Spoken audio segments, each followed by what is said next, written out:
मंच सजेगा, ढोल बजेगा, नेता पगड़ी बांधेंगे और फोटो खिंचवाकर निकल जाएंगे।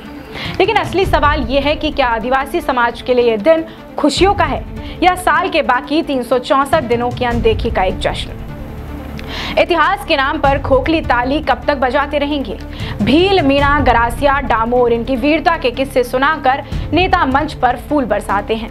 पर बात यह है कि जिनकी वीरता की मिसाल दी जाती है उनके गांव में आज भी पीने का पानी 3 किलोमीटर दूर से आता है। जिनके गीतों की तारीफ करते हैं उनके बच्चों को पढ़ाने के लिए फटे बैग और टूटी चप्पलें नसीब हैं। तंज भरे सवाल जो आज आदमी के जहन में आज भी चुभते हैं। आदिवासी दिवस पर मंच से वादों की झड़ी लगती है, पर क्या इन वादों का कोई ठिकाना भी है? जब इनकी जमीन हड़पने का बिल पास करना होता है तो सरकार की कलम आखिर क्यों तेज हो जाती है? कुपोषण के आंकड़े देखकर आपकी अंतरात्मा सो जाती है या छुट्टी पर चली जाती है? संस्कृति की रक्षा के नाम पर गौरी और गैर की फोटो खींचते हो, मगर कलाकार के बच्चों के पेट का क्या सोचा जाता है? क्या विकास सिर्फ शहर की चमक के लिए है, पहाड़ियों की अंधेरी बस्तियों के लिए नहीं? संस्कृति की सजी थाली जरूर है, भूख से बिल खिलाने के लिए मजबूर होना शायद किस्मत का खेल हो गया है। गांव-गांव में गौरी, गैर और तेजा नृत्य की बातें होती हैं, कहते हैं ये हमारी शान है, पर जब पेट की आग बुझाने का सवाल आता है तो ये शान अचानक बोझ बन जाती है। सरकारी योजनाएं फाइल में सजती हैं, जमीन पर नहीं उतरती।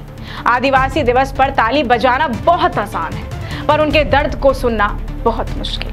अगर सच में इनका सम्मान चाहते हो तो इनकी जमीन मत छीनो, इनकी संस्कृति मत बेचो और उनके सपनों को भाषण में नहीं जमीनी हकीकत में बदलो। अगर दबे स्वर से अलग प्रदेश की मांग कर भी रहे हैं तो अक्सर राजनीतिक और सामाजिक गलियारों में विद्रोह का नाम इसे दे दिया जाता है।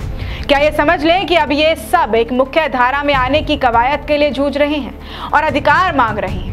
आज आदिवासी आसमान की और नजर उठाकर बार बार सरकार से ये गुहार लगा रहा है कि पलायन को रोके, सरकार के कान में आवाज पहुंचाएं और इनका आने वाला भविष्य केवल कागजों की फाइल में सीमट नहीं रह जाए। बड़े विश्वास के साथ कि आने वाले समय में हम कुछ नया परिवर्तन देख पाएंगे। इसी के साथ आप सभी को आदिवासी दिवस की बहुत बहुत शुभकामनाएं। मैं आपके साथ प्रिया बंसल, नमस्कार।